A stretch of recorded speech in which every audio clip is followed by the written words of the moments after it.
Hello students, कैसे हैं आप सभी लोग। मैं पूरी उम्मीद करता हूं कि आप सभी लोग बढ़िया। मैं भी यहां पर मौज में।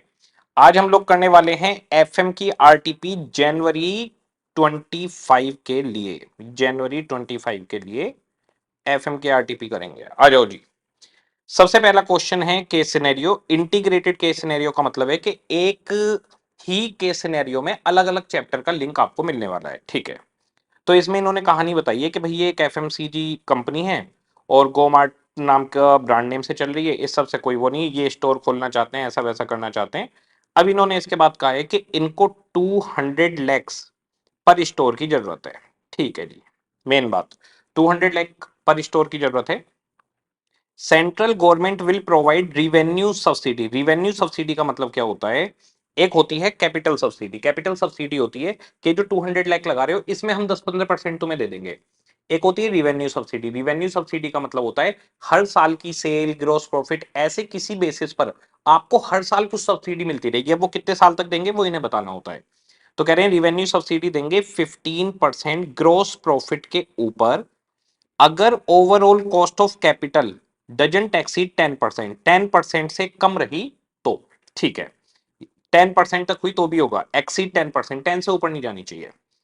Apart from above, CFO and his team require an estimate of additional capital needed based on smooth running of fixed assets and its daily operation। साथ में इनको कुछ कैपिटल चाहिए जिससे इनकी स्मूथ रनिंग हो जाए। किस चीज की? फिक्स्ड एसेट्स की और डेली ऑपरेशन की। तो फिक्स्ड एसेट्स की स्मूथ रनिंग का कोई मतलब नहीं होता है। इसका मतलब है बेसिकली वर्किंग कैपिटल चाहिए।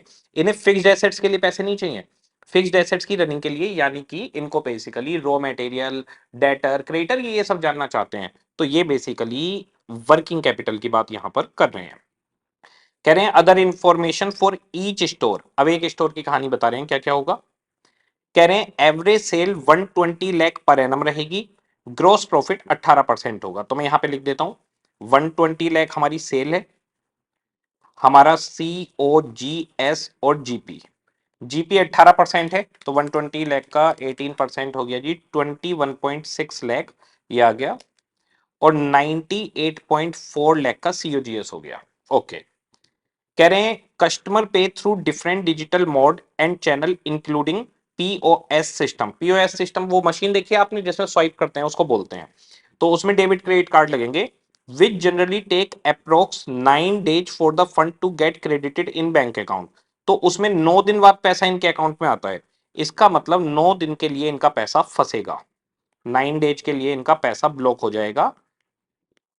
ब्लॉक। ठीक है जी। आगे कह रहे हैं 15% of the customer use debit credit card to make payment. तो 15% कस्टमर है जो अपनी पेमेंट डेबिट क्रेडिट कार्ड से करते हैं। Installing a POS system comes with a fee of 2% of total sale through POS. POS के थ्रू जितनी भी सेल होगी उसका 2% ही फीस लेंगे। तो पीओएस के थ्रू सेल होनी है 15%। ओके। 120 लाख इंटू 15%, 18 लाख की सेल पीओएस से होगी जिस पर 2% फीस लगेगी। इसका 2% फी लग जाएगी। तो इसको हम डेटर की तरह से ले सकते हैं। 9 दिन बाद पैसा मिलेगा ना, तो 9 दिन पैसा फंस गया तो हम ये मान लेंगे कि डेटर हो गया। यहाँ पे डेटर कौन बन गया? एक तरीके से बैंक बन गया, आप चाहे ऐसे मान लो। अब यहाँ पर फीस आ गई हमारे पास 36,000। 18 लाख का 2%, ठीक है, 36,000 रुपए इनके पास यहां पर आ गया। अब दूसरी चीज, इनका जो पैसा है 15% पैसा 9 दिन के लिए फंस जाएगा। क्वेश्चन ने कहा है कि 15% लोग डेबिट क्रेडिट कार्ड से पेमेंट करते हैं और वो पैसा आने में 9 दिन हमारे पास लग जाते हैं। तो इसका मतलब बाकी की जो सेल है वो सारी कैश में होगी और ये जो डेबिट क्रेडिट कार्ड से पेमेंट होगी ये 9 दिन के लिए फंस जाएगी जिसपे फीस भी जा रही है। तो अब अगर मैं यहां पर देखूं तो सीओजीएस है 98.4 लाख। इसका 15%, हम तो जो डेटर्स है उसको कॉस्ट पे करते हैं, इसका 15% पैसा हमारा फंस जाएगा। हमारा पैसा तो सीओजीएस फंसता है ना। तो 98.4 लाख का 15%, 14.76 लाख, ये पैसा है जो हमारा फंस जाएगा। प्लस जब डेटर की कॉस्ट निकालते हैं तो एक तो सीओजीएस का 15% हिस्सा आ गया, प्लस 2% ये जो फीस जा रही है ये भी इन्हीं की कॉस्ट बन गई, इन्हीं के लिए जा रही है। 0.36 लाख इनकी ये कॉस्ट हो गई। इसका मतलब हमारा जो टोटल पैसा फंसा 15.12 लाख, ये हमारा पैसा फंस गया ये हमारी कॉस्ट ऑफ डेटर हो गई। Cost of debtor, cost of debtor में हमने क्या क्या लिया है जरा ये देखिए। कॉस्ट ऑफ डेटर में हमने जो सीओजीएस था उसका 15% हिस्सा ले लिया। हम डेटर मैनेजमेंट के अंदर क्या करते थे, जो कॉस्ट होती थी उस पर अपॉर्चुनिटी कॉस्ट निकालते थे, ठीक है। वर्किंग कैपिटल में हमारे पास दो ऑप्शन होते हैं कि हम डेटर को सेल पे भी निकाल सकते हैं और कॉस्ट पे भी निकाल सकते हैं, तो हम यहां पर कॉस्ट पे निकाल रहे हैं और प्रीफर्ड हमेशा कॉस्ट पर ही निकालना रहता है। तो हमारे पास 98.4 लाख की कॉस्ट है, जिसका 15% हमारा डेबिट क्रेडिट कार्ड से यानी उधार पे चल रहा है, तो 14.76 लाख हो गया, प्लस 36,000 की फीस जा रही है। टोटल कॉस्ट हो गई 15.12 लाख क्रेडिट सेल की। अब ये हमारे पास 9 दिन के लिए फंसेगी। 9 डिवाइड बाई, इन्होंने 360 से किया है, मैं भी 360 से कर रहा हूं, 9 डिवाइड बाई 360, तो ये हमारे पास इंटू 1 लाख, और जी इंटू 9 डिवाइड बाई 360, 37,800 हमारी अमाउंट ऑफ डेटर्स आ गई। Amount of debtors for working capital, मैंने क्या किया एक बार फिर से बता देता हूं। फॉर वर्किंग कैपिटल देखिए, टोटल सेल है 120 लाख, इसका 15% 18 लाख, जिसपे 2% हमारी फीस लगेगी डेबिट क्रेडिट कार्ड की। सीओजीएस है 98.4 लाख, इसके 15% जो कॉस्ट है वो 14.76 लाख हो गई। तो हमारी 14.76 लाख डेटर से रिलेटेड है, और ये जो फीस है वो डेटर से रिलेटेड है। टोटल कॉस्ट आ गई। ये कॉस्ट 9 डेज के लिए हमारी फंसेगी, यानी 9 डेज के डेटर है, 9 डेज की ब्लॉकेज है, तो 37,800 ऑन एन एवरेज हमारा हमेशा फंसा रहेगा। ये वर्किंग कैपिटल में डेटर की तरह से शो हो जाएगा। इसके बाद में कह रहे हैं being a FMCG outlet inventory of multiple product need to be kept. तो कई सारे प्रोडक्ट्स की हमें इन्वेंट्री यानी स्टॉक रखना पड़ता है। Different product have different storage period, however primarily product are classified into 3 categories, durable, semi durable and perishable. तो हमारे पास 3 तरीके के प्रोडक्ट हैं, ड्यूरेबल, सेमी ड्यूरेबल और पेरिशेबल, ये तीन हो गए हमारे पास। कह रहे हैं perishable product comprise 60% of sale, semi durable 25 and remaining durable. बाकी जो बैलेंस है वो ड्यूरेबल के लिए, तो 60% तो पेरिशेबल के लिए हो गया, 60% हिस्सा इनसे बिलोंग करता है, 25 सेमी ड्यूरेबल से, और जो बैलेंस बचा वो बची हमारे पास 15%, वो ड्यूरेबल से रिलेटेड है, ठीक है। आगे कह रहे हैं आपसे कि स्टोरेज पीरियड कितना कितना है। पेरिशेबल, सेमी ड्यूरेबल और ड्यूरेबल 10, 30 और 60 दिन का है। तो पेरिशेबल 10 दिन, सेमी ड्यूरेबल 30 और ड्यूरेबल 60 डेज के लिए रहेंगे। तो ये हो गए 60, 30, 10। पहले पेरिशेबल का बता रहे हैं ये, ओके। अब आगे कह रहे हैं supplier of these product provide a credit period of average 30 days. 30 दिन का सप्लायर क्रेडिट दे रहा है। नया स्टोर खोलने वाले हैं, ये जो स्टोर है ये नया स्टोर होगा। अब जरा देखिए, हमारे पास अगर हम स्टॉक की बात करें तो COGS है हमारे पास 98.4 लाख, ठीक है। COGS के ऊपर हमारा फिनिश्ड गुड्स वैल्यूड होता है। ये जो भी इन्वेंट्री है ये फिनिश्ड गुड्स का है, रॉ मटेरियल का नहीं है। यहां पर लिखा हुआ है मल्टीपल प्रोडक्ट्स, हमारे पास बने बनाए प्रोडक्ट्स हैं, हम उन्हें बेचेंगे, ठीक है। तो COGS है 98.4 लाख। अब पेरिशेबल का कितना हो गया, 98.4 मल्टीप्लाई बाई 60%, 59.04 लाख हो गया इनसे रिलेटेड, 04 लाख, 25%, 24.6 लाख हो गया इनसे रिलेटेड, एंड 15%, 14.76 लाख इनसे रिलेटेड हो गया। ये 60 डेज तक की ब्लॉकेज है, ये 30 डेज की ब्लॉकेज है, और जी ये 10 दिन की ब्लॉकेज है, ओके। तो 14.76 lakh multiply by 60 divide by 360, 2.46 lakh का हो गया ड्यूरेबल प्रोडक्ट जो स्टॉक में रहेगा। इसके बाद में जी 24.6 इंटू 30/360, 2.05 लाख का हमारा सेमी ड्यूरेबल हो गया, 59.04 मल्टीप्लाई बाई 10 डेज के लिए, 1.64 लाख का हमारे पास पेरिशेबल हो गया। ये तीनों मेरे स्टॉक हो गए, इतना स्टॉक मुझे रखना पड़ेगा।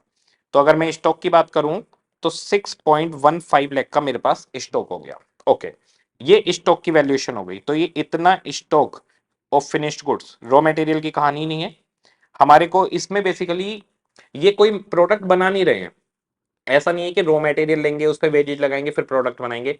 ये बना बनाया फिनिश गुड्स लेते हैं और उसी को सेल कर रहे हैं, ओके। ये स्टॉक ऑफ फिनिश गुड्स हो गया in working capital.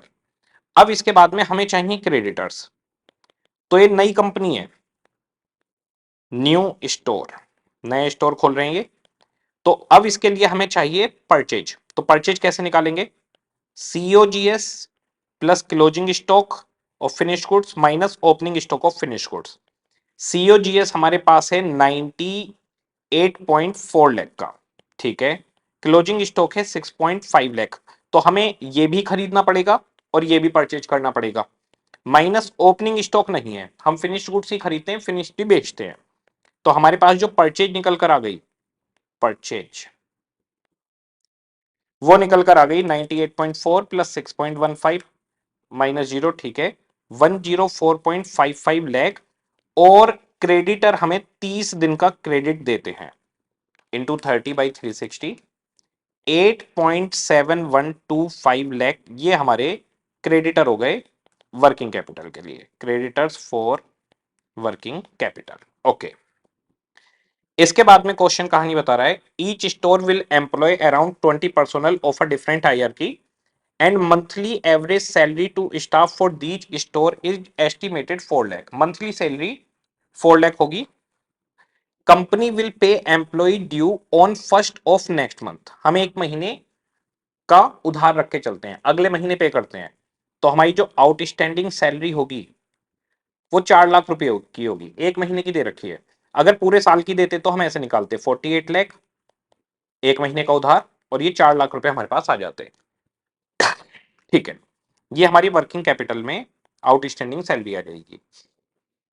Samvad Limited plans to keep optimum cash balance in hand as suggested by Baumol model। तो बाउमल मॉडल सजेस्टेड कैश बोलता है √2, पूरे साल का जितना भी आपका पैसा चाहिए, मैं ए लिख रहा हूं, उसके बाद में उस पैसे की ट्रांजेक्शन की जो भी अमाउंट होगी और डिवाइडेड बाई कैरिंग कॉस्ट या इंटरेस्ट लिख सकते हैं आई। ठीक है, तो excess cash balance if any will be invested in marketable securities which will generate 12% per annum। तो 12% तो इनकी आ गई यहाँ पर रिटर्न, तो 0.12 लिख लेंगे। पर एनम दिया हुआ है, पर एनम ही चाहिए होता है। Total disbursement for the year is estimated 1.5 lakh per month. हमें पूरे साल का चाहिए, तो अगर 1.5 लाख है पर मंथ तो पूरे साल का हो गया 18 लाख। इसके बाद में कह रहे हैं ट्रांजेक्शन कॉस्ट 20 रुपए पर ट्रांसफर है, ट्रांजेक्शन कॉस्ट हो गई 20 रुपए। तो 2 multiply by 18 lakh multiply by 20 divide by 0.12 और अंडर रूट का बटन दबा दीजिए। ऑप्टिमम कैश बैलेंस हो गया 24,495।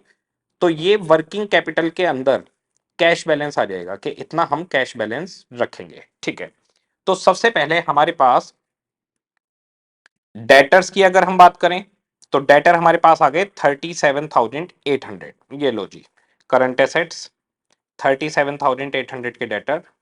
स्टॉक हमारे पास हो गया, स्टॉक स्टॉक 6.15 लाख, 6.15 लाख ये स्टॉक आ गया।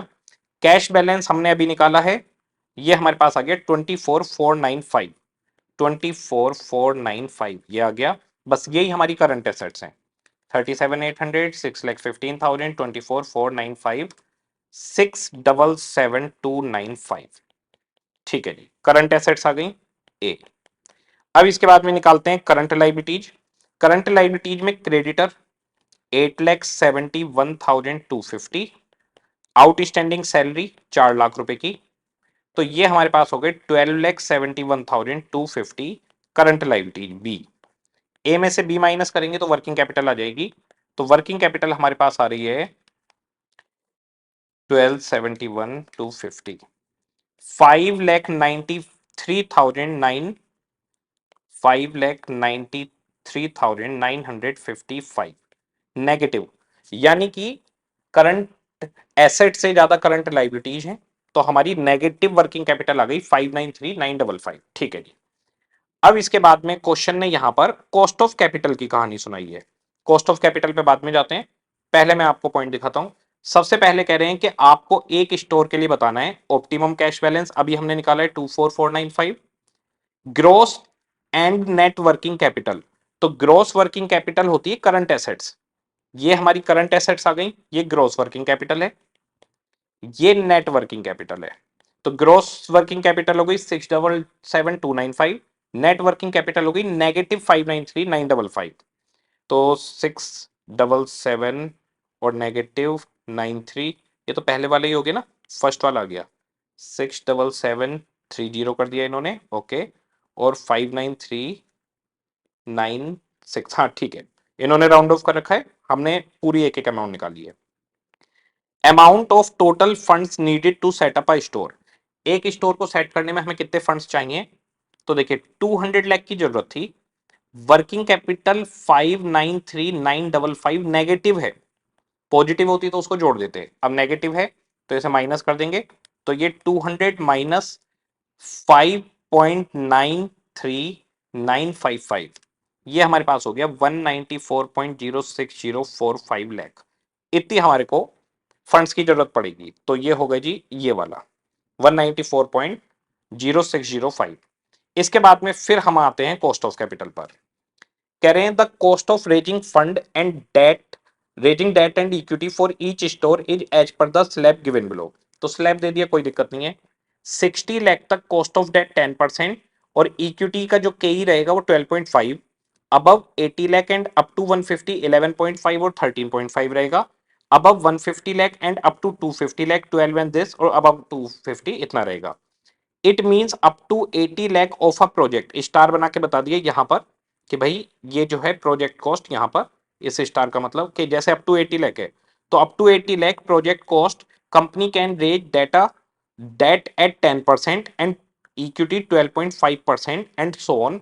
यहां पर ये जो लाइन लिखी हुई है up to 80 lakh of project, company can raise debt, debt को आप रेज कर सकते हैं 10% पर, तो डेट को जो रेज किया जाता है वो बेसिकली रेट ऑफ इंटरेस्ट की बात कर रहा है, तो यहां पर इसका मतलब 10% रेट ऑफ इंटरेस्ट होगा।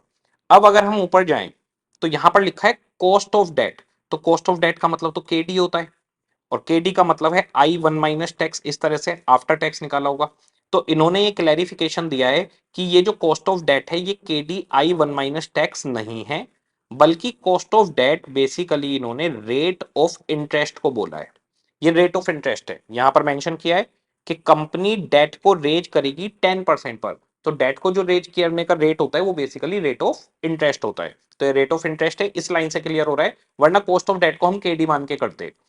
आगे 12.5% इक्विटी हो गया, ठीक है, टैक्स रेट 25% है, तो अब ये रेट ऑफ इंटरेस्ट दिया हुआ है, इसको अभी आफ्टर टैक्स आपको बनाना पड़ेगा, ओके।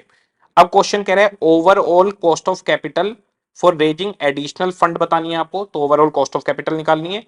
दूसरा, रिवेन्यू सब्सिडी अगर सेंट्रल गवर्नमेंट देगी तो उसकी अमाउंट क्या होगी, ये दो पॉइंट हमें बताने हैं।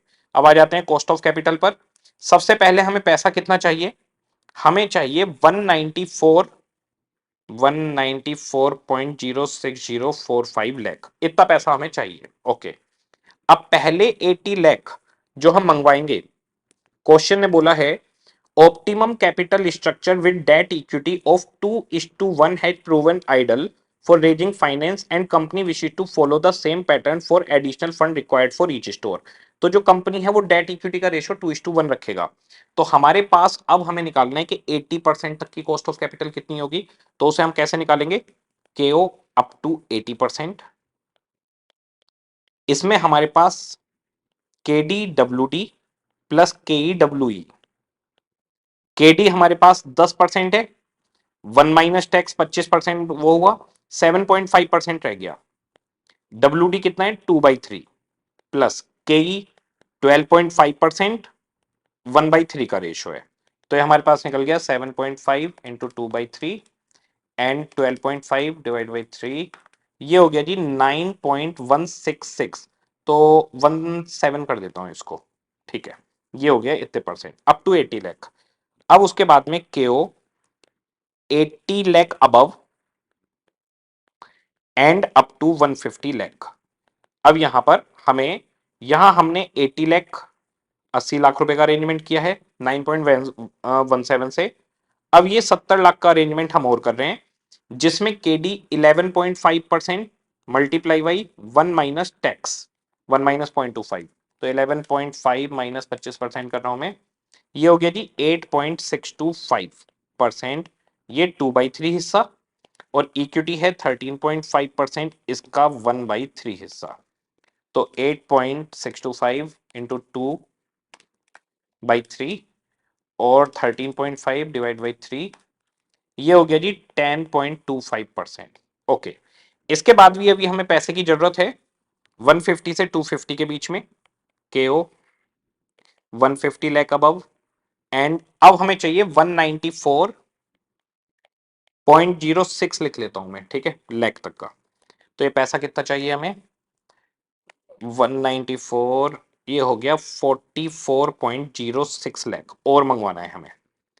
इसका जो रेट रहेगा वो रहेगा 12, 1 माइनस टैक्स, तो 12 माइनस 25%, 9% हो गया भाई ये 2/3, और इक्विटी का रेट है 14, ये हो गया 1/3, तो 9 इंटू 2/3 और 14/3, ये हो गया 10.67%। तो हमारे पास ये टोटल 194 लाख का अरेंजमेंट हो जाएगा। ओवरऑल कॉस्ट ऑफ कैपिटल कैसे निकलेगी, ये देखिए 9.17% पहले 80 लाख पर है, ठीक है, डिवाइडेड बाई टोटल 194.06 लाख है, प्लस 10.25% अगले 70 लाख पर लगेगा, टोटल 194.06, और 10.67% उसके बाद के 44.06 लाख पे लगेगा, 44.06 लाख आउट ऑफ 194.06। ये हमारे पास ओवरऑल कॉस्ट ऑफ कैपिटल निकल आएगी। चेक करते हैं, 9.17 multiply by 80 divide by 194.06, 10.25 multiply by 70 divide by 194.06, और जी 10.67 मल्टीप्लाई बाई 44.06 डिवाइड बाई 194.06, ये आ गया भैया 9.90%। तो हमारी ओवरऑल कैपिटल 9.90% है। क्वेश्चन ने कहा था अगर 10% से एक्सीड नहीं करेगी तो रिवेन्यू सब्सिडी देंगे 15%। यहां पर इन्होंने सब्सिडी की कहानी बताई थी कि 10% से ऊपर नहीं जाओगे तो ग्रोस प्रॉफिट का 15% आपको सब्सिडी दे देंगे, ठीक है। तो सबसे पहले तो भैया हमारी 9.90 है कॉस्ट ऑफ कैपिटल, ये आ गया 9.90। अब हमारे जो ग्रोस प्रॉफिट था वो कितना था, ग्रोस प्रॉफिट था 21.6 लाख, इसका 15% तुम्हें रिवेन्यू सब्सिडी मिल जाएगी 3.24 लाख, ये हमारी रिवेन्यू सब्सिडी हो जाएगी 3.24 लाख, ये आ गया जी 3.24 लाख। ये केस सिनेरियो था, बाकी सारे क्वेश्चन तो सीधे सीधे आ जाइए। इसके एक बार आंसर देख लेते हैं। सबसे पहला कैश आ गया 24495, इसके बाद में वर्किंग कैपिटल आ गई, वर्किंग कैपिटल में इन्वेंट्री आ गई, इसके बाद में हमारे पास करंट लाइबिलिटीज एसेट ये आ गया 593, ये कैलकुलेशन सारी लिखी हुई है, ट्रेड रिसीवेबल पेबल, इसके बाद में पैसा कितना चाहिए 194.06, 9.9 आ गया आपका आंसर, यहाँ पर ये आ गई कहानी। इसके बाद में 3.24 लाख की आपको सब्सिडी मिल जाएगी। ओके, तो अच्छा क्वेश्चन था। इसके अंदर आपका कैश मैनेजमेंट आ गया, वर्किंग कैपिटल की कैलकुलेशन आ गई, कॉस्ट ऑफ कैपिटल इन्होंने ले लिया, ये तीनों चीजें इसमें कवर कर ली, इसीलिए बोला गया था इंटीग्रेटेड केस सिनेरियो। अब इसके बाद में है जी second question, dividend decision. Cost of capital of a firm is 12%, it's expected earning per share at the end of the year 20 rupees, existing payout is 25%, the company is planning to increase its payout to 50%. What will be the effect of this change on the market price of equity share MPS of the company as per Gordon model if reinvestment rate of the company is 15%? तो जो rate है वो 15% है, पहले ये 25% देंगे यानी 75% रोकेंगे, तो रिटेंशन रेशो पहले 75 रहेगा, फिर 50% देंगे, 50% रोक लेंगे, इससे ग्रोथ आ जाएगी हमारे पास बी इंटू आर करके। अब जो कॉस्ट ऑफ कैपिटल है वो 12% है, कमाई इनकी 20 रुपए है, गोल्डन मॉडल बोला है तो गोल्डन मॉडल से P0 equal to D1 divide by KE minus G, ये हमारे पास फॉर्मूला रहता है। तो अगर केस 1 में हम बात करें तो 20 रुपए में से 25% पे आउट होगा, 5 रुपए देंगे, KE है इनका 12% माइनस इनका जो जी निकल कर आएगा B इंटू आर, 75% बी और आर है 15%, तो ये हमारे पास हो गया 75 इंटू 15% 11.25% इनकी ग्रोथ हो गई, तो प्राइस निकल गया 5 डिवाइडेड बाई 0.75%, 666.67 मार्केट प्राइस हो गया। ठीक है, केस 2 में ये 20 रुपए में से 50% पे करेंगे, यानी 10 रुपए हो गया D1 KE। अब जी की बात करें तो रिटेंशन रेशो भी 50% हुआ, जिसपे 15% कमाएंगे, तो 50 का 15% 7.5% हो गया, तो ये हो गया जी 10 डिवाइडेड बाई 4.5%, 222.22। तो अभी मार्केट प्राइस 666.67, फिर 222.22 हो जाएगा। तो इन्होंने पूछा है कि हमारा जो भी मार्केट प्राइस है शेयर पर, उस पर क्या इफेक्ट पड़ेगा, what will be the effect of this change on market price of equity share. तो भैया जो आपका मार्केट प्राइस है वो 666.67 से गिरकर 222.22 हो जाएगा, यानी 444.45 रिड्यूस हो जाएगा, डिक्रीज हो जाएगा। तो यहां पर it will increase by decrease by वाला आंसर ठीक है। इसके बाद में कह रहे हैं कॉस्ट ऑफ कैपिटल का क्वेश्चन है जी, बोलिए। अभी limited is an all equity finance company, ये कैपिटल स्ट्रक्चर का क्वेश्चन है basically. It is considering replacing 275 lakh equity share with 15% debenture of the same amount. तो अभी ऑल इक्विटी फाइनेंस कंपनी है, 275 लाख के डिवेंचर लेना चाह रहे हैं और शेयर्स वापस कर लेंगे, बाय बैक कर लेंगे। Current market value of company is 1750 lakh with cost of capital 20%। Company की अभी जब ऑल इक्विटी फर्म है 1750 लाख की वैल्यू है, कॉस्ट ऑफ कैपिटल उसकी 20% है, के ओ के ई सब सेम होगा क्योंकि ऑल इक्विटी फर्म है। तो अभी का जो के ई है वो 20%, अभी का जो के ओ है वो भी 20%, और जो मार्केट वैल्यू है फर्म की वो 1750 लाख है, और यही इक्विटी या फिर शेयर्स की वैल्यू है क्योंकि और कोई चीज कंपनी के अंदर है नहीं।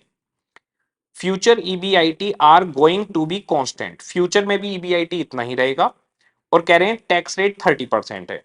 तो देखिए जो वैल्यू ऑफ फर्म आती है उसका फॉर्मूला क्या होता है, EBIT 1 minus tax divided by केओ, वैल्यू ऑफ फर्म।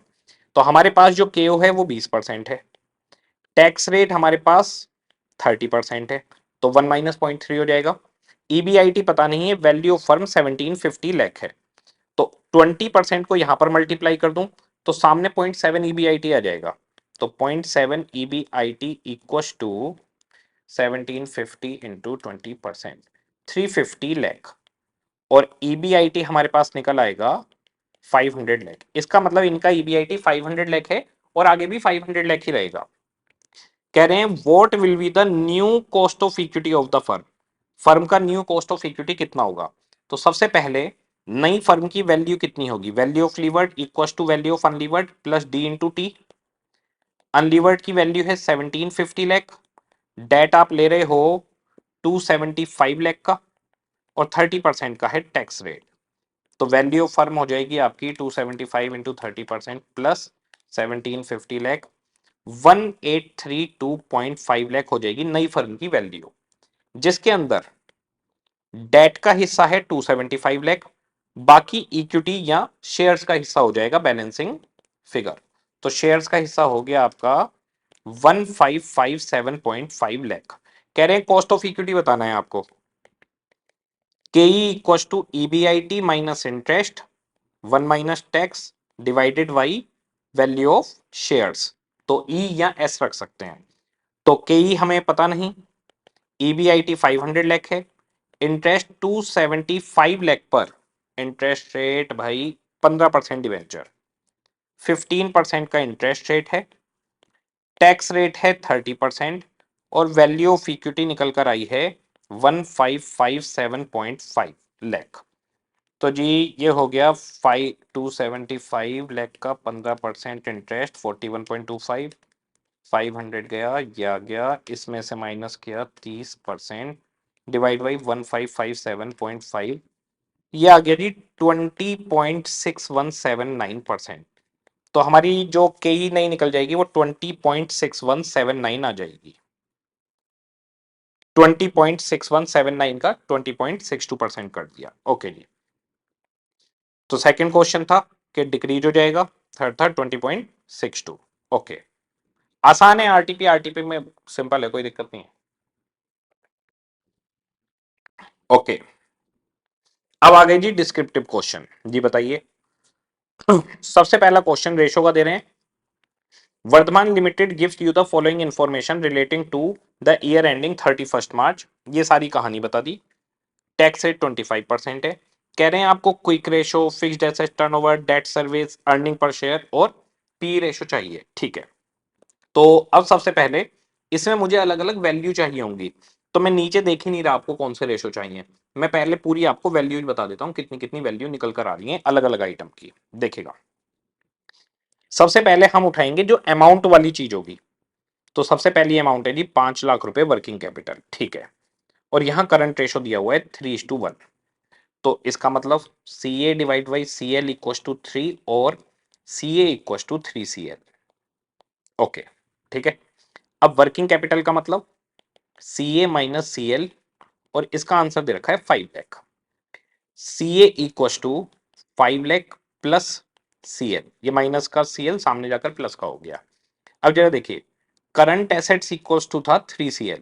तो यहां करंट एसेट्स की जगह मैं 3 CL लिख सकता हूं। सामने आ गया 5 लाख प्लस सी एल, ये सी एल सामने आके माइनस होगा, 2 CL रह गया। C L equal to 5 lakh divide by 2.5 lakh. Current liabilities आ गई 2.5 लाख। करंट एसेट्स थी 3 CL के बराबर, यानी कि 7.5 लाख रुपए की करंट एसेट्स हो गई।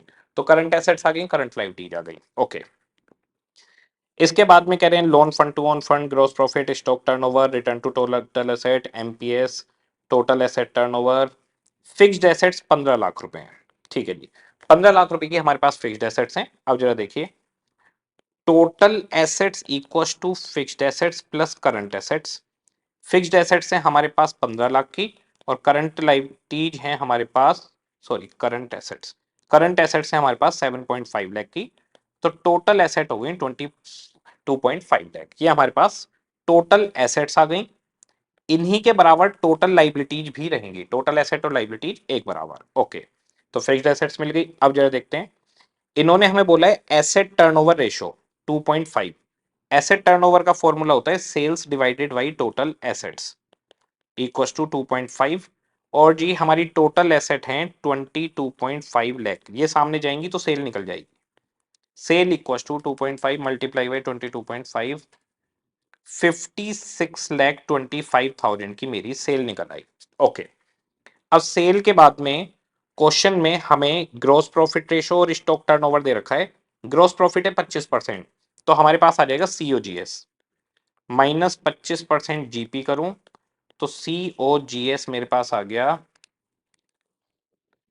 4218,750। ये मेरा सीओजीएस आ गया।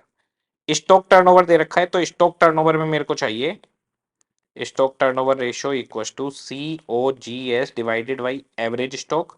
एवरेज स्टॉक क्यों ले रहा हूं, क्योंकि क्वेश्चन ने इसमें मेरे को यहां पर ओपनिंग स्टॉक दिया हुआ है, ये काम आएगा अभी। इससे ओपनिंग और क्लोजिंग स्टॉक अलग अलग हो जाएंगे।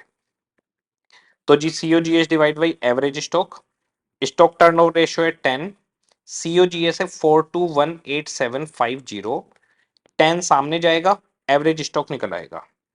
तो एवरेज स्टॉक आपके पास हो गया 421875। और एवरेज स्टॉक का फॉर्मूला होता है opening stock plus closing stock divided by 2। Opening stock question ने दिया हुआ है 650,500।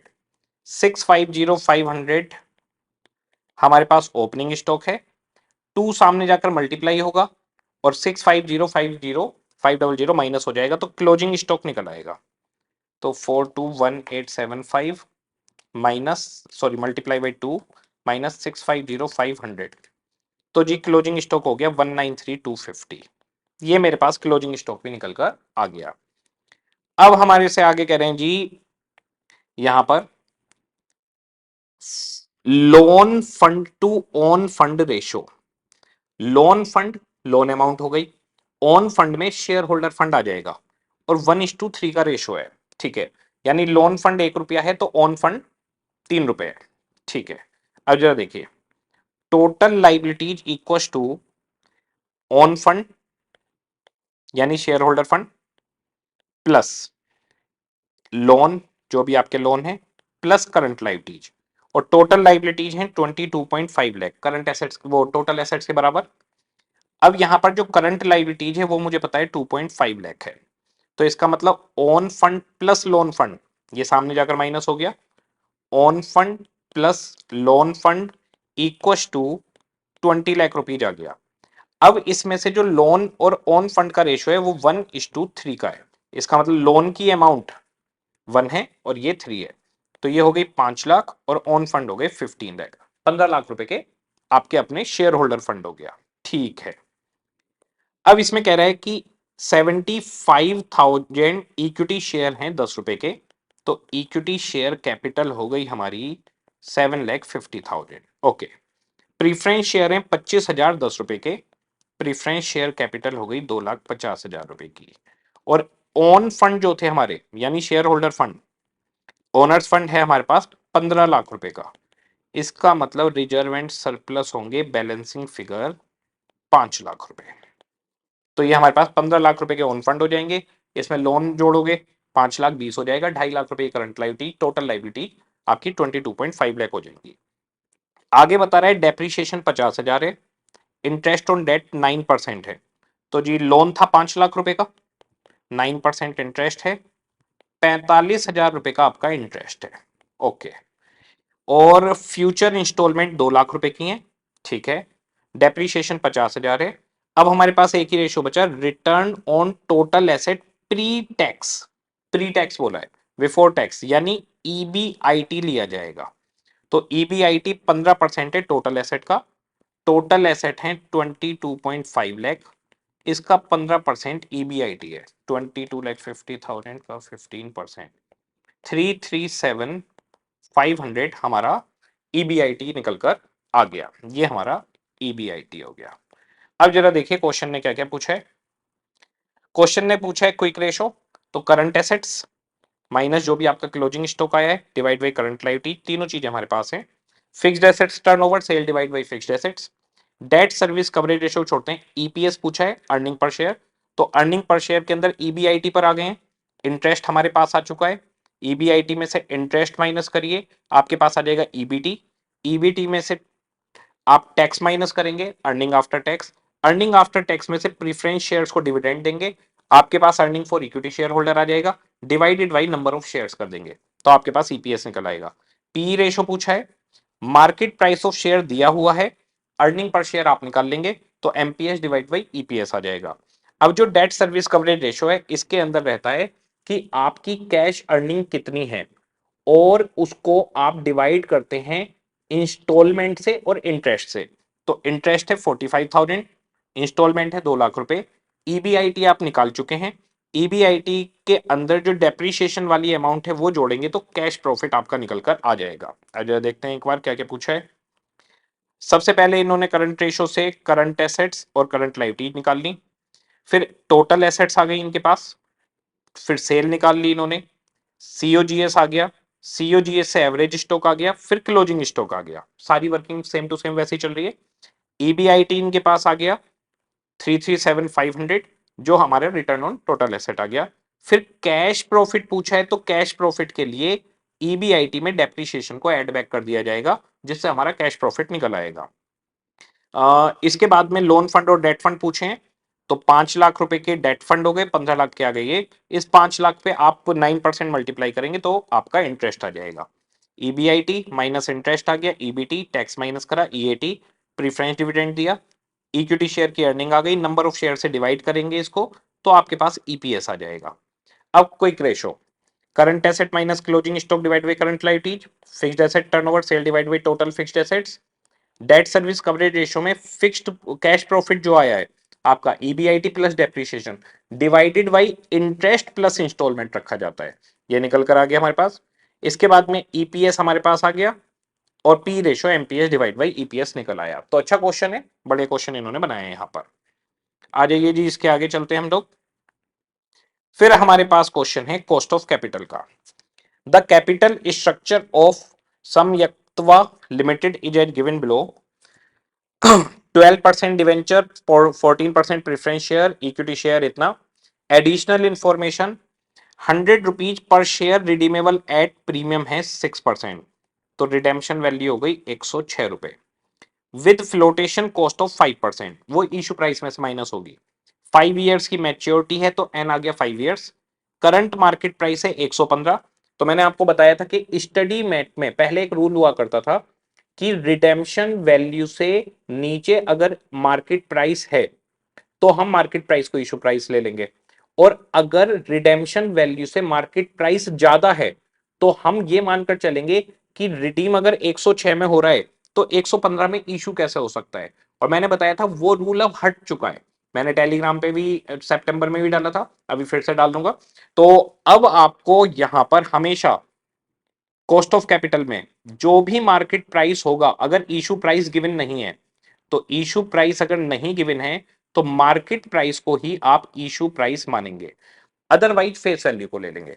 तो इशू प्राइस गिवन नहीं है तो मार्केट प्राइस को इशू प्राइस मान लीजिए, अगर मार्केट प्राइस भी गिवन नहीं है तो फेस वैल्यू को ही लेना होता है, फिर कोई दिक्कत नहीं है। बूस्टर आएगा उसमें मैं ये बात बताऊंगा। ठीक है जी। तो सबसे पहले आगे टैक्स रेट है 25%, कह रहे हैं आपको WACC निकालनी है मार्केट वैल्यू वेट पर। तो सबसे पहले हम जो KD निकालेंगे, I1 माइनस टैक्स, तो इंटरेस्ट रेट है भैया 12%, 12 रुपए हो गया interest, 1 minus tax, plus RV minus NP 106 रुपए, माइनस नेट प्रोसीड कितनी होगी, नेट प्रोसीड होगी 115 रुपए इशू प्राइस और 5% flotation cost. 115 minus 5%, 109.25 divided by 5 years divided by 106 plus 109.25 divided by 2 multiply by 100, ये केडी आ जाएगा हमारे पास। तो जी केडी आ गया 12, 1 minus tax 106 minus 109.25 divide by 5 divide by इसका एवरेज, और केडी निकल गया। अब इसके बाद में प्रीफरेंस शेयर 100 रुपए वाला 10% पे रिडीम होगा तो रिडेम्पशन वैल्यू हो गई 110 रुपए। issued at discount of 2% with flotation cost of 5%। इन्होंने बता दिया कि इशू जो हुआ है वो 2% डिस्काउंट पर हुआ है, यानी कि 98 पर इशू हुआ है, 2% with flotation cost of 5% on the issue price. तो 98 में से अगर हम माइनस करेंगे 5% तो 93.1 हमारे पास निकल आएगा। द करंट मार्केट प्राइस पर preference share is 108। Market price यहाँ पे रेलिवेंट हो जाएगा और मैच्योरिटी पीरियड है 10 साल, ये एन आ जाएगा। ये हमारे पास तरीका बना, इशू प्राइस दिया हुआ था। अब हमारे पास यहाँ पर ये आ गया जी, रिडेम्पशन वैल्यू 110 रुपए, 10 साल की लाइफ। इशू प्राइस इन्होंने यहां पर 108 माइनस 2% लिया है, यानी मार्केट प्राइस को इशू प्राइस ले लिया है। और क्वेश्चन ने यहां पर लास्ट में कोई मेंशन नहीं किया कुछ भी, जो फर्स्ट पॉइंट था वहां पर मेंशन किया issue price will be market price and no face value. ये केडी वाले में, कॉस्ट ऑफ डेट वाले में इन्होंने मेंशन किया था, लेकिन यहां पर प्रीफरेंस वाले में ये चीज मेंशन नहीं की। तो मैं आपको बता दूं, अगर क्वेश्चन में इशू प्राइस दिया गया है तो इशू प्राइस लेना था, तो ये इस क्वेश्चन के अंदर एरर है, ये गलत किया है इन्होंने। इशू प्राइस दिया हुआ था तो इशू प्राइस लेकर इनको यहां पर क्वेश्चन को करना था, तो इन्होंने ये यहां पर गलती कर दी, ये मिस्टेक है। तो 98 पॉइंट हम 93.1 लेंगे। इसके बाद में हमारे पास जो इसका आंसर निकल कर आएगा वो मैं बता रहा हूं, जिससे आपसे मिस्टेक ना हो। 14% का रेट है तो हमारे पास केपी का फॉर्मूला पीडी 14 रुपीज हो गया, प्लस रिडेम्पशन वैल्यू 110 आएगी, माइनस 93.1 आएगा, लाइफ है 10 साल, divided by 110 plus 93.10 divide by 2 multiply by 100। तो आरटीपी में यहां पर मिस्टेक है, पहला पॉइंट केडी वाला ठीक है, केपी में गलती है। 110 माइनस 93.1 डिवाइड बाई 10 प्लस 14, ये हो गया जी 15.69 divided by 110 plus 93.1 divide by 2, 101.55 into 100, और इसका रेट निकलेगा 15.69 डिवाइड बाई 101.55%, 15.45% इसका रेट निकलेगा। तो यहां पर जो इसका केपी का है वो 15.45% निकलेगा। उसके बाद में आ जाइए इक्विटी पर। इक्विटी के लिए कह रहे हैं an equity share has flotation cost of ₹5, market price पर शेयर ₹30, लास्ट डिविडेंड ₹4 दिया था, कंपनी की एक्सपेक्टेड ग्रोथ 9% है। ठीक है, तो हमारे पास K E equal to D1 divide by P0 plus G. अगर फ्लोटेशन कॉस्ट दी होती है तो P0 में से माइनस कर देते हैं। तो न्यू शेयर हो, एग्जिस्टिंग शेयर हो, फ्लोटेशन कॉस्ट अगर दी है तो आज की डेट में स्टडीमेट फ्लोटेशन कॉस्ट को हमेशा माइनस कर देता है। तो आप भी हमेशा फ्लोटेशन कॉस्ट दिए तो ये मानिए इसका इस्तेमाल होगा ही होगा। अब हमारे पास 4 रुपए का डिविडेंड आपने पहले दिया था, 9% ग्रोथ होगी, तो 4 रुपए प्लस 9%, 4.36 हो गया D1। आपके पास P0 है 30 रुपए, 5 रुपए हो गए फ्लोटेशन कॉस्ट, 25 रुपए हो गया ये, और ग्रोथ है 9%। निकाल लीजिए 4.36 डिवाइड बाई 25 प्लस 9, 26.44% ही आएगा। इसमें कोई दिक्कत नहीं है, 26.44 ये आ गया जी, 26.44। फिर इन्होंने वेटेड एवरेज निकालकर कॉस्ट ऑफ कैपिटल निकाल दी, जो यहां पर आपकी 14.19% है, वो 15.45 हो जाएगी। उसकी वजह से इसका आंसर भी बदल जाएगा। इसका आंसर क्या आएगा वो भी मैं बता देता हूं आपको। 14.19 मल्टीप्लाई बाई 0.1413, ये हो गया 2.0050, 2.0050। और इसका जो आंसर है 2.0050 प्लस 0.9087 प्लस 19.6079, इसका आंसर हो जाएगा 22.5316%। ये आपके आंसर्स में चेंज आएंगे, बाकी ओवरऑल पूरा ठीक है, बस एक गलती थी प्रेफरेंस वाले में। अगला क्वेश्चन है जी कैपिटल स्ट्रक्चर का। Ritu limited in the expansion stage and it provides you the following information: EBIT, interest, EBT, income tax, earning after tax आ गई, EAT, number of equity share 50,000, earning per share 5.6, P ratio 10, तो market price of share हो गया 56। ठीक है, इस question के अंदर भी ये गलती ढूंढी थी मैंने, अभी देखते हैं। The company had reserve and surplus of 10 lakh, required 5 lakh for further modernisation, 5 lakh रुपए की जरूरत है। ईबीआईटीपीएस का पॉइंट है। Return on capital employed is constant, जो रिटर्न ऑन कैपिटल एम्प्लॉयड है वो सेम रहेगी। तो अभी कितनी है हमारे पास, पहले एग्जिस्टिंग कैपिटल एम्प्लॉयड देखते हैं। कैपिटल एम्प्लॉयड एग्जिस्टिंग, तो हमारी एग्जिस्टिंग कैपिटल एम्प्लॉयड में 10% इंटरेस्ट दिया है, जो 1 लाख रुपए है डिवेंचर पर। तो डिवेंचर हमारे पास कितने होंगे, 1 लाख रुपए डिवाइड बाई 10%, 10 लाख के तो हम पे डिवेंचर होंगे। नंबर ऑफ इक्विटी शेयर है 50,000, 10 रुपए का एक है, तो इक्विटी शेयर कैपिटल हो गई 5 लाख रुपए की। इसके बाद में रिजर्व एंड सरप्लस है 10 लाख रुपए के, 10 लाख रुपए के रिजर्व एंड सरप्लस है। तो इसका मतलब हमारे पास टोटल 25 लाख रुपए की कैपिटल एम्प्लॉयड है एग्जिस्टिंग, और आपका ईबीआईटी कितना है 5 लाख।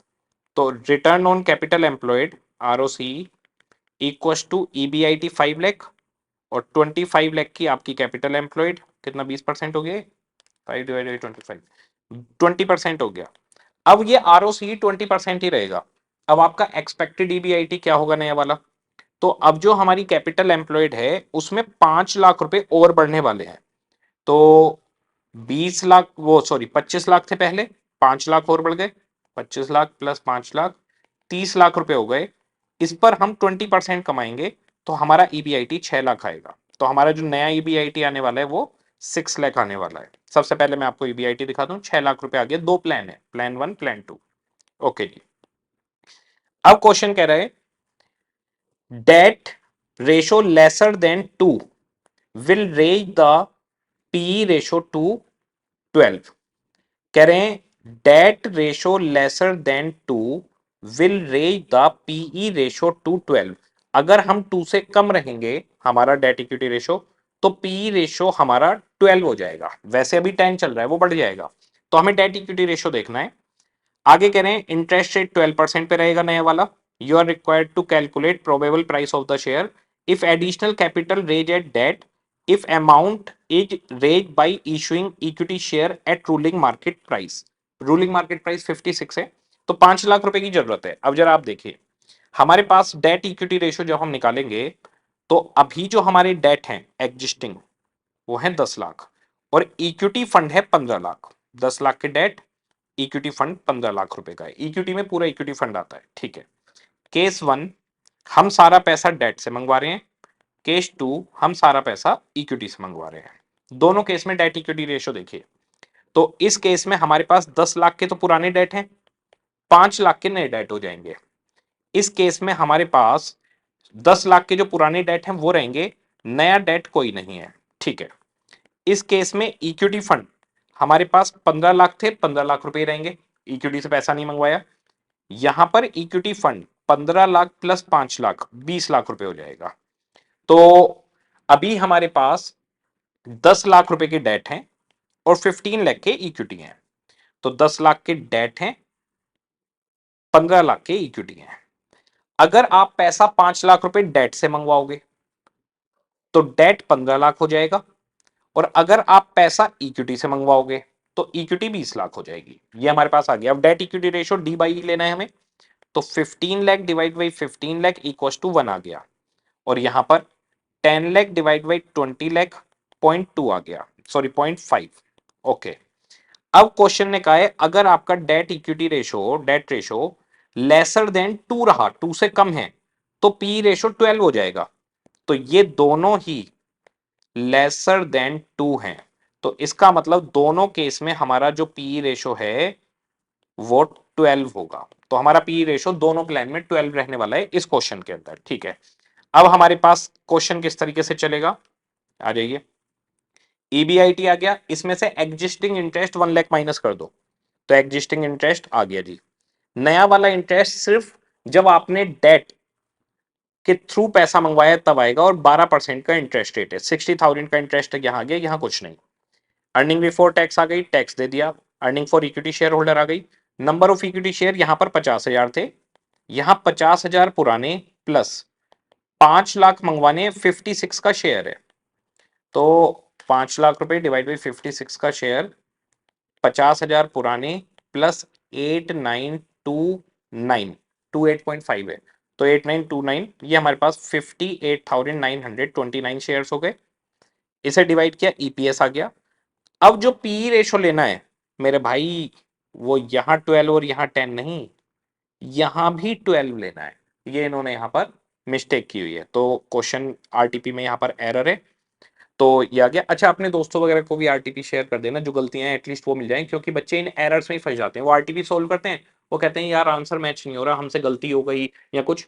तो आरटीपी एमटीपी के अंदर गलतियां होती हैं। देखो होता क्या है, स्टडी मॉड्यूल के अंदर गलती है, स्टडी मॉड्यूल तो सेम क्वेश्चन रहते हैं, तो वो रिवाइज होके ठीक हो जाता है, वो धीरे धीरे ठीक कर देते हैं उसको टाइम टू टाइम।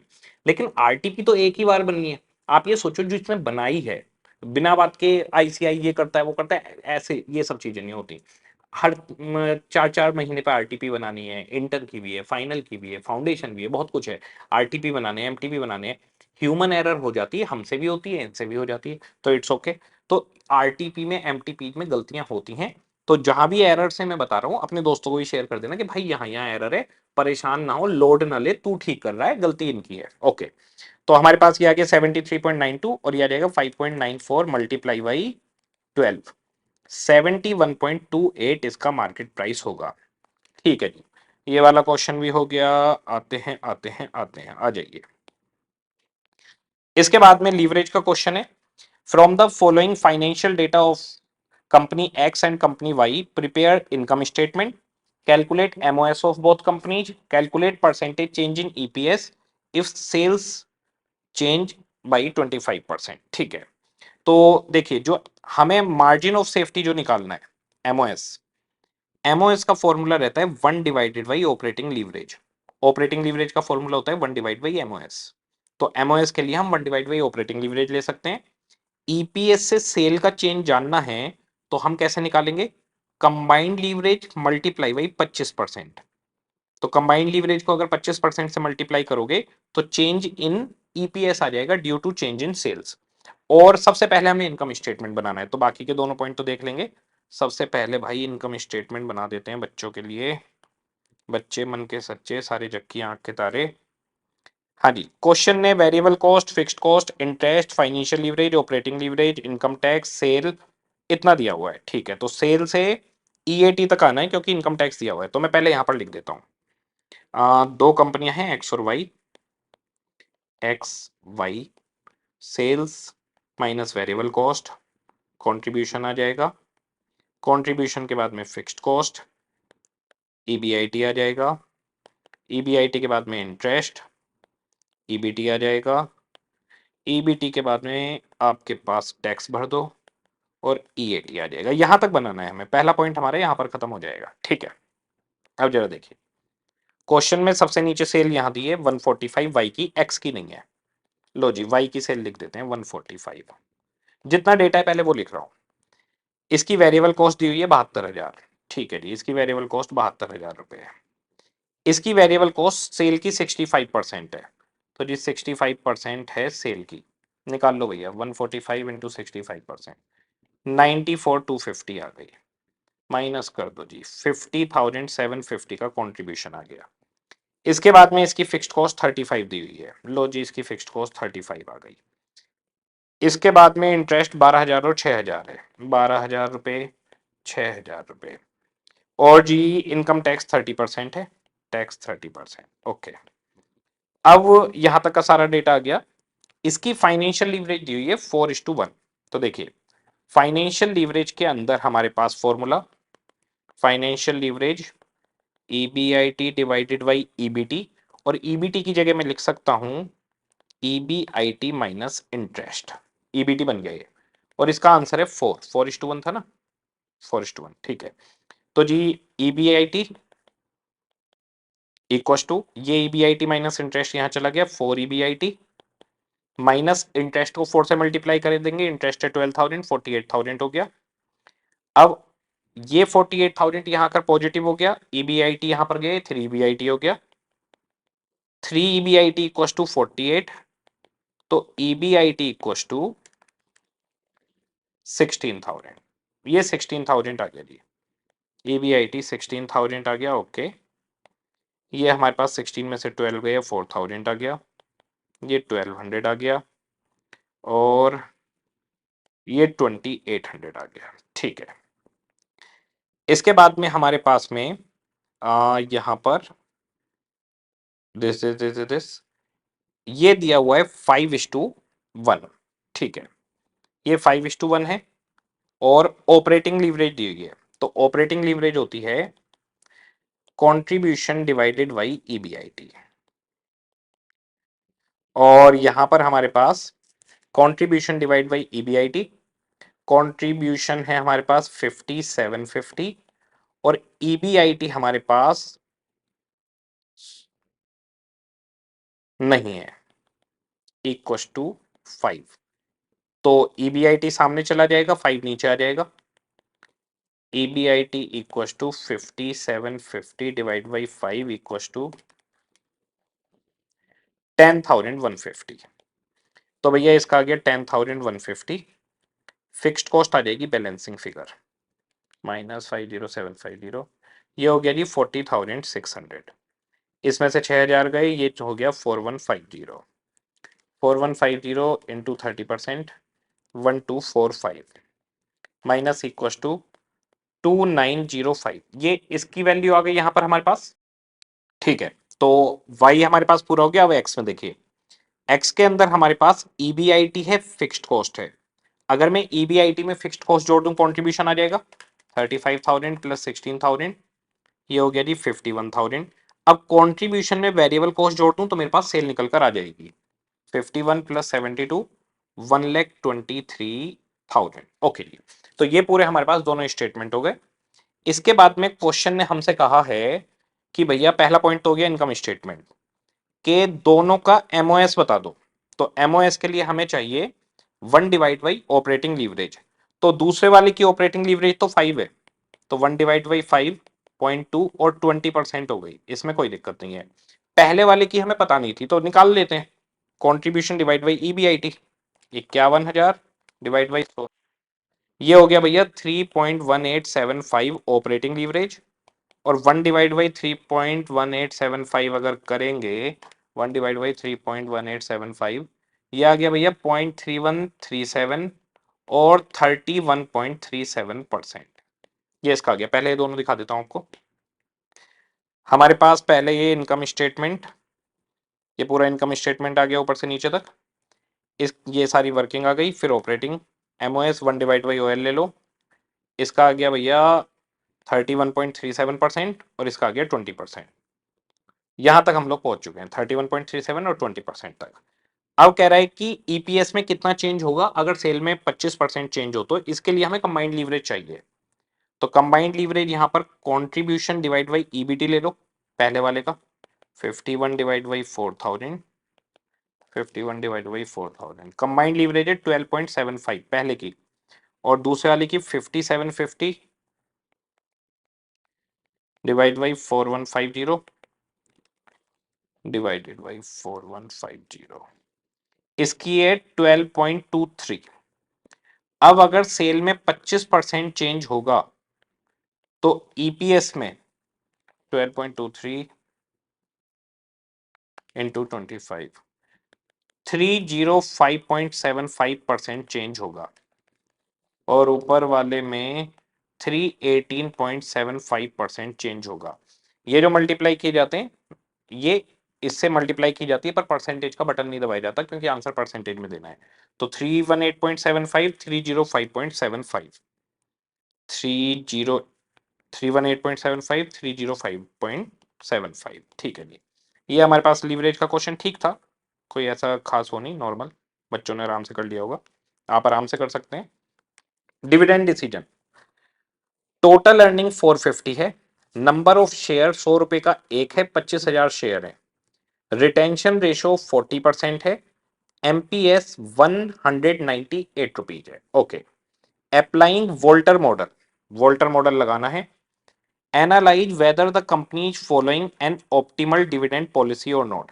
तो वोल्टर मॉडल का सीधा सा गेम था कि अगर आर आपका ज्यादा है केई से तो आपको जीरो डिविडेंड देना चाहिए, अगर आर केई से कॉस्ट से छोटा है तो आपको 100% डिविडेंड दे देना चाहिए, और आर और के अगर एक बराबर हैं तो आप कुछ भी कर सकते हैं। तो यहां पर हमारे पास मार्केट प्राइस ऑफ शेयर दिया हुआ है, इससे हम पी रेशो निकाल लेंगे क्योंकि ईपीएस हम निकाल सकते हैं। 4.5 लाख रुपए की अर्निंग 25,000 शेयर पर है, तो 4.5 lakh divide by 25,000 share, EPS हो गया 18 रुपए अर्निंग पर शेयर। अब मुझे पी रेशो निकालना है, तो MPS divided by EPS, MPS है 198, ईपीएस है 18, 198 डिवाइड बाई 18, ये हो गया जी 11, पी रेशो 11 हो गया। अब अगर मैं केई निकालूं तो केई मेरे पास आता है 1 डिवाइड बाई पी, तो 1 डिवाइड बाई 11, ये हो गया जी 0.090 यानी 9.09%, परसेंटेज में बदल दिया मैंने, तो मेरी केई आ गई या कॉस्ट आ गई 9.09%। अब रिटर्न कितनी आ रही है, आप 4.5 लाख रुपए कमा रहे हो और आपकी जो कैपिटल है उसकी वैल्यू है 25 लाख रुपए, तो रिटर्न इक्वल टू 4.5 लाख रुपए कमा रहे हो 25 लाख की कैपिटल पर, 4.5 लाख रुपए 25 लाख की कैपिटल पर 18% कमा रहे हो। तो आर आपके पास है 18%, के है आपके पास 9.09%, तो यहां पर आर एज हायर देन के है, तो डिविडेंड पे आउट आपका जीरो होना चाहिए। तो क्वेश्चन ने पूछा है कि क्या कंपनी ऑप्टिमल डिविडेंड पॉलिसी अपना रही है, आंसर इज नो, कोई भी डिविडेंड पे आउट आपको नहीं करना चाहिए। एज पर वोल्टर, आरओआई अगर के से ज्यादा है तो हमारे को should retain everything and distribute nothing, तो हमें सब कुछ रोक लेना चाहिए, कुछ भी नहीं बांटना चाहिए। तो यहां पर आरओआई है 18 और 9.09% आ गई के, तो आपको कुछ भी नहीं बांटना चाहिए और आप ऑप्टिमल पॉलिसी को फॉलो नहीं कर रहे। ठीक है, इसके बाद में क्वेश्चन ने कहा है पी रेशो निकालिए at which dividend policy will have no effect on the value of share, also calculate the MPS at such P ratio. तो आपका कौन सा पी रेशो होगा जिस पर कोई इफेक्ट ना पड़े, जब आर और के बराबर होंगे। तो आर 18% है, अगर के भी 18% हो जाए तब आपके कोई भी डिविडेंड पॉलिसी हो कोई फर्क नहीं पड़ेगा। तो अगर के 18% है तो P ratio equal to 1/k, और यहां पर equal to 1 divide by 0.18 equal to 1 divide by 0.18, P ratio होगा आपका 5.55 बार, 5555 चल रहा है, 56 भी लिख सकते हैं। तो 5.55 पी रेशो पर हमारे पास ये सिचुएशन आ जाएगी, तो यहां पर इन्होंने निकाल दिया 5 या 5 6 एक ही बात है। अब कह रहे हैं ऐसी सिचुएशन में हमारा एमपीएस क्या होगा, तो MPS equal to EPS multiply by P. तो ईपीएस हमने निकाला था, ईपीएस हमारा आया था 18 रुपए, 18 रुपए का ईपीएस। पी रेशो 5.56 लेना है, 5.56 इंटू 80, तो 100.08 आपका शेयर का मार्केट प्राइस हो जाएगा। तो 100.08 आपका शेयर का मार्केट प्राइस निकल जाएगा।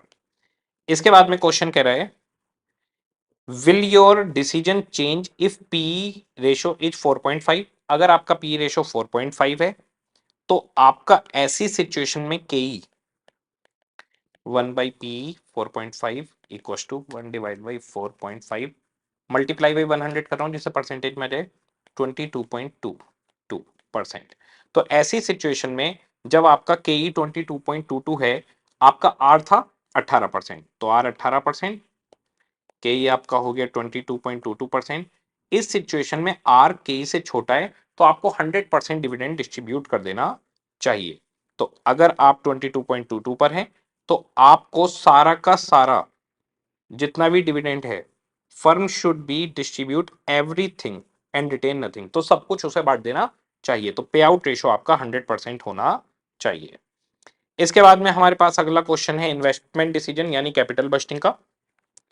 A company is considering the proposal to take up a new project which require investment of 850 lakh in plant and machinery and 150 lakh in working capital। Okay जी, तो हमारे पास इसे मैं हटाता हूं, कैपिटल वेस्टिंग का क्वेश्चन करते हैं।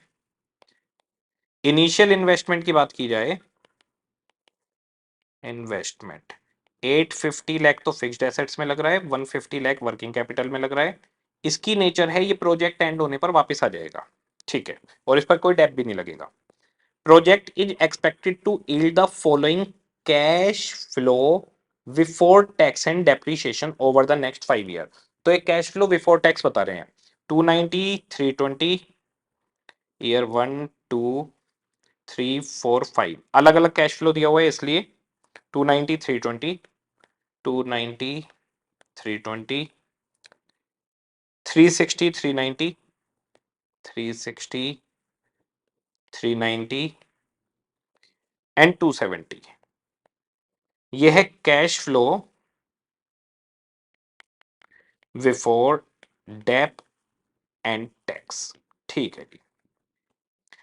अब क्वेश्चन कह रहा है डिजायर्ड रेट ऑफ रिटर्न 14% है, यानी आपका जो कॉस्ट ऑफ कैपिटल रहेगा, डिस्काउंटिंग फैक्टर रहेगा, डिस्काउंटिंग रेट रहेगा, वो 14% से होगा। And asset must be depreciated 20% on WDV basis. तो क्वेश्चन के अंदर टैक्स है या नहीं वो देखते हैं पहले। इनकम टैक्स दिया हुआ है तो डेप्रिशिएशन लगाएंगे, इनकम टैक्स नहीं होता तो डेप नहीं लगाते, कोई फायदा नहीं होता। Scrap value at the end of 5th year period में be taken at 140 lakh. 140 lakh का 5 साल के बाद आपकी एसेट बिक जाएगी। इनकम टैक्स रेट 20% है। This is the only asset in entire block, सिर्फ ये अकेली एसेट है। Capital gain tax is 15% for capital loss as well. तो आपका अगर एक अकेली एसेट है यानी ब्लॉक खत्म हो जाएगा, तो इस एसेट को बेचने पे फायदा हुआ तो आपको इनकम टैक्स देना पड़ेगा, लॉस हुआ तो आपको सेविंग मिल जाएगी। You are required to calculate NPV and advise the management to take appropriate decision, also calculate the internal rate of return, desirability factor of the project। तो IRR और PIV निकालना है, NPV निकाल लेते हैं, बाकी तो आप लोग एक्सपर्ट हैं। आ जाइए, सबसे पहले हमें इसमें माइनस करना है डेप्रीशिएशन। डेप्रीशिएशन का रेट क्वेश्चन ने बोला है WDV 20%, ठीक है, ये निकाल देंगे। फिर हमारे पास आ जाएगा प्रॉफिट बिफोर टैक्स। टैक्स का रेट हमारे पास क्वेश्चन ने दिया है, टैक्स का रेट 20%, ठीक है। यहां पर टैक्स आ जाएगा 20% से, डेप भी 20% से, फिर प्रॉफिट आफ्टर टैक्स आ जाएगा, फिर मैं इसमें डेप को ऐड बैक कर दूंगा और मेरे पास CFAT निकल आएगा, ठीक है जी, ये आ गया CFAT और ये PAT आएगा। अब सबसे पहले मुझे डेप्रीशिएशन निकालना है, 20% WDV मेथड है। जब WDV मेथड होता है, इसका बड़ा आसान सा तरीका बताता हूं। 20% का रेट है तो आप पहले साल का डेप निकाल लो। 850 लाख की फिक्स्ड एसेट्स है ना, 850 लाख इंटू 20%, पहले साल का डेप 170 आ गया। अब आपको ऐसे नहीं करना जैसे 850 लाख माइनस 170 लाख। अब आपके पास कितना बचा माइनस, ये हो गया 680 लाख। अब आप सोचो इसका 20% फिर से निकालू मैं, चेक करिए कितना आएगा। 680 का 20% 136 लाख आ गया। ऐसे निकालना पड़ेगा, फिर इसको माइनस करके इक्वल टू करोगे 544, ऐसे ही तो निकालोगे। मैं इसका सिंपल तरीका बताता हूँ, आप सिर्फ पहले साल का निकाल लो। 170 आ गया, अब डेप का जो भी रेट है वो इसमें माइनस करते जाओ। 170 लाख है, इस 20% रेट चल रहा है, इसमें 20% माइनस कर दो, 136 खुद ही आ जाएगा। तो आपके पास 170 माइनस 20%, 136 आ गया जी।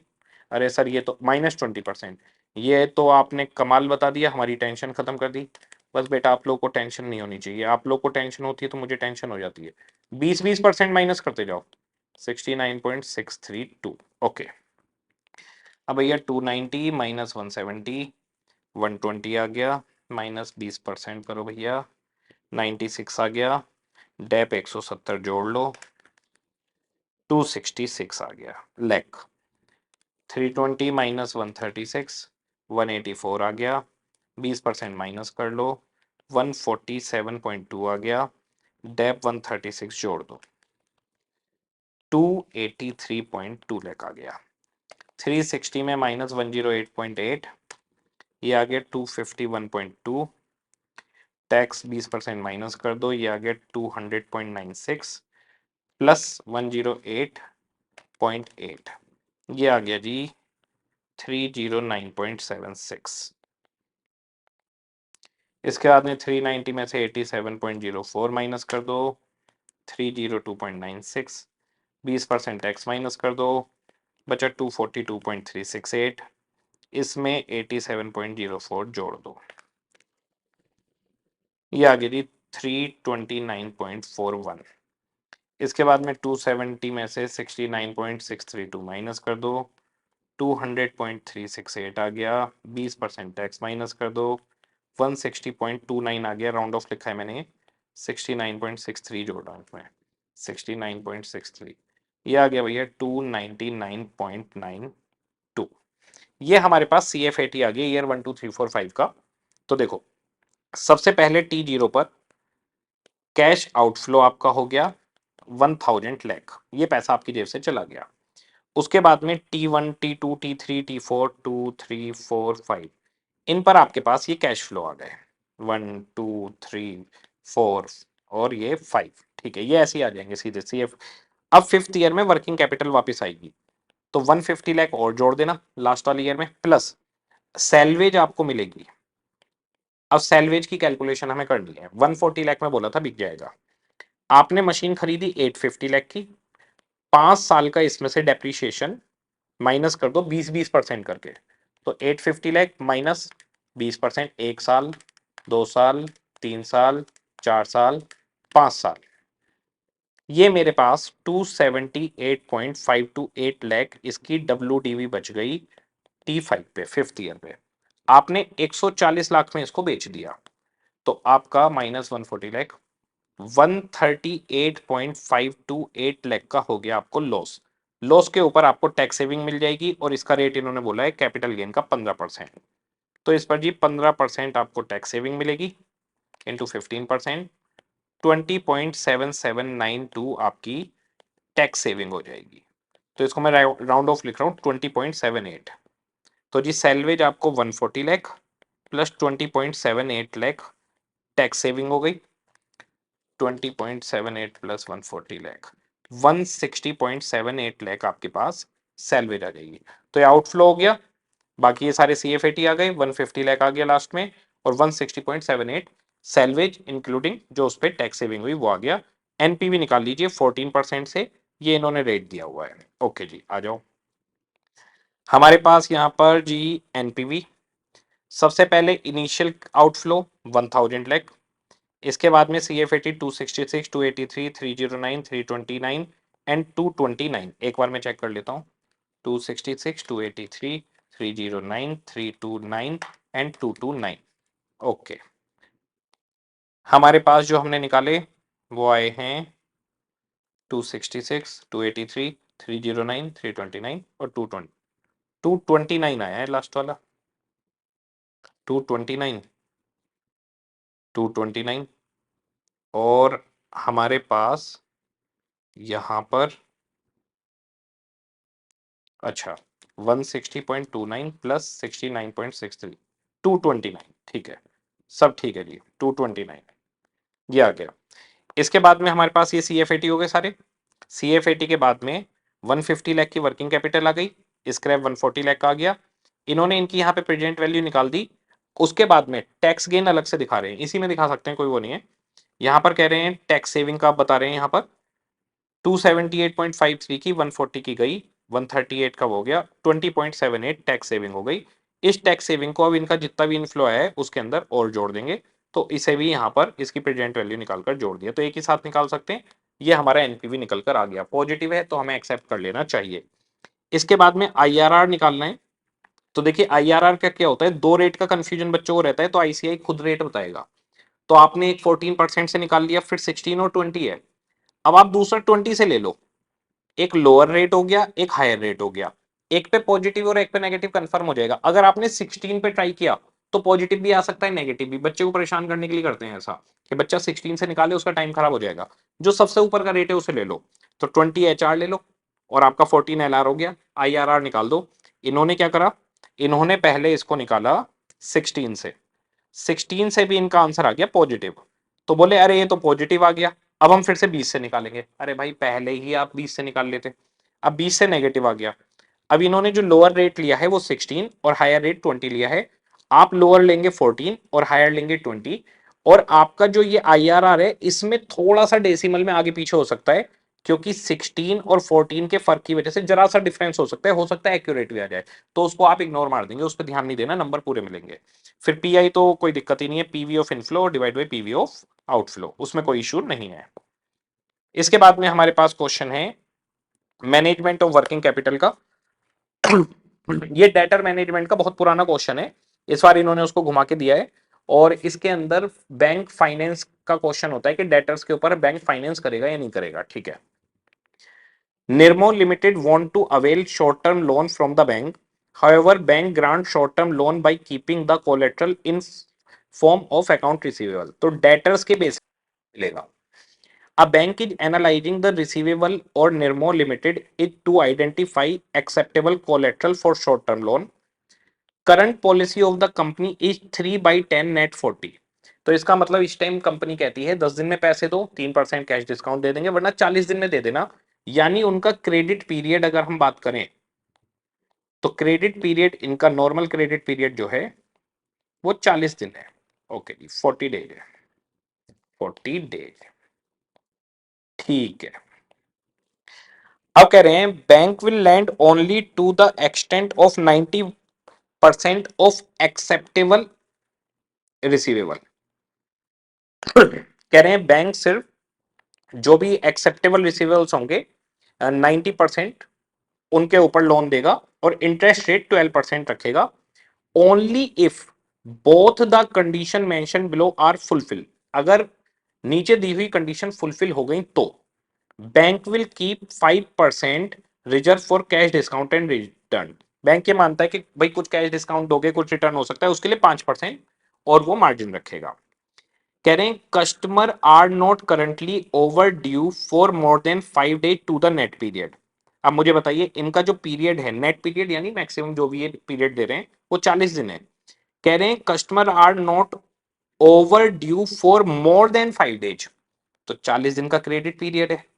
कह रहे हैं 5 दिन और दे देते हैं, उससे ऊपर ओवर ड्यू नहीं होना चाहिए, यानी 45 डेज से आप ऊपर नहीं होने चाहिए करंटली।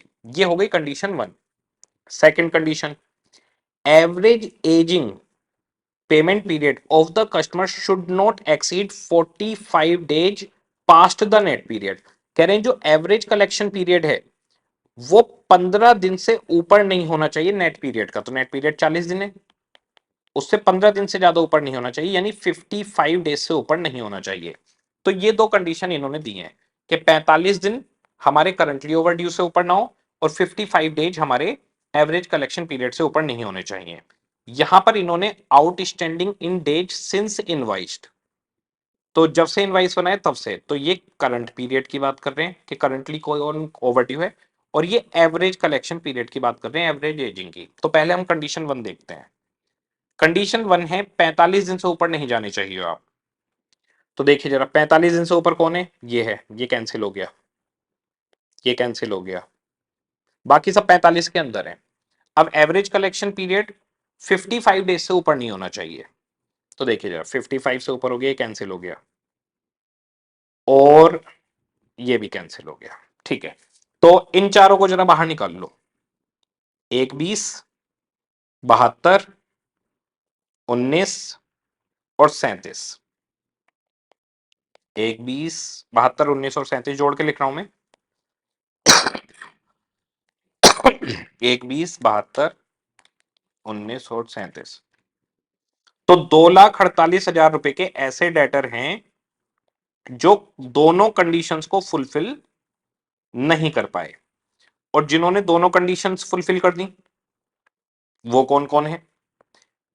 50, 25, 45, 1,75, 54 और 1,05,000। ये है जिन्होंने कंडीशन फुलफिल कर दी। 50,000, 25,000, 45,000, 1,75, 54 और 1,05,000। 4,54,000 के ऐसे डेटर हैं जिन्होंने कंडीशन फुलफिल कर दी है। ठीक है, तो कंडीशन क्या थी? करंट पीरियड ओवर ड्यू 45 दिन से ऊपर ना हो। तो हमने देखा ये और ये फेल हो गया इसमें। और एवरेज कलेक्शन पीरियड 55 से ऊपर ना हो, वहां पर ये दोनों फेल हो गए, बाकी सब पास हैं। तो 4 फेल हैं, बाकी सारे के सारे पास हो गए हैं। ठीक है, अब यहां पर देखिए क्या कह रहे हैं। कह रहे थे कि हम 90% एक्सेप्टेबल रिसीवेबल्स का देंगे और 5% रिजर्व रोकेंगे और 12% उस पर लगेगा ब्याज।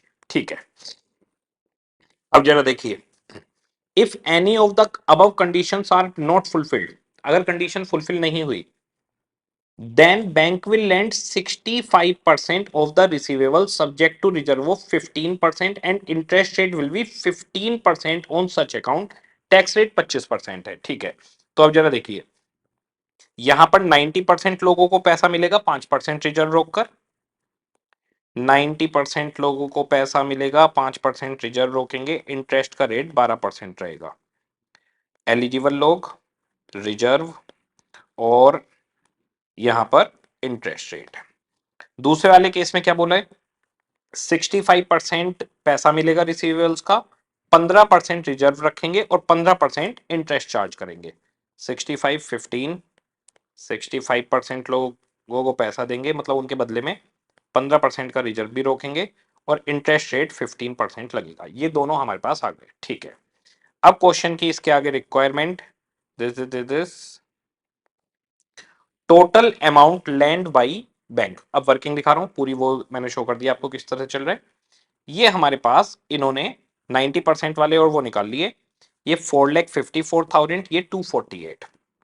तो ये आ गए हमारे पास 4,54,000 और 248। ठीक है, अब यहां पर 4,54,000 का 5% रिजर्व, यहां 15% रिजर्व। लो जी, रिजर्व रोक कर आ गया, ये आ गई नेट अमाउंट। जितनी भी नेट अमाउंट आई है उसका 90% आप चेक करके देखिए, उसका 90% देंगे। 431,300 इंटू 90%, ये आ गया 388,170। और यहां पर 65%, 210,800 माइनस 65%, वो मल्टीप्लाई 65%, 137,030 आ गया, लोन अमाउंट आ गई। अब इस लोन अमाउंट के ऊपर लगाया जाएगा, पहले आ गया कितना लोन देंगे, 5,25,190 का लोन आ गया, 388,170 एंड 137,020। तरीका क्या रहता है, जितनी भी अमाउंट आई है उसमें पहले से रिजर्व माइनस कर लो, उसके बाद जो अमाउंट आई है उसके अंदर आप उसका 90% निकाल लो। मैं आपको एक बात बता दूं, आप इसका उल्टा भी करोगे तो भी आंसर ही आएगा। जैसे मान लो 4,54,000 आ गया, आप इसमें 90% ले लो, पहले इसका 90% ले लो, तो 454 का 90% ये आ गया 4,08,600। अब इसमें से 5% रिजर्व माइनस कर दो, माइनस 5%, 388,170। यानी आपको ये याद करने की जरूरत नहीं है पहले क्या माइनस करना है, कि पहले रिजर्व माइनस करना है या 90% लेना है। जो भी आपके पास अमाउंट है 454, 5% का रिजर्व है और 90% को लोन मिलेगा।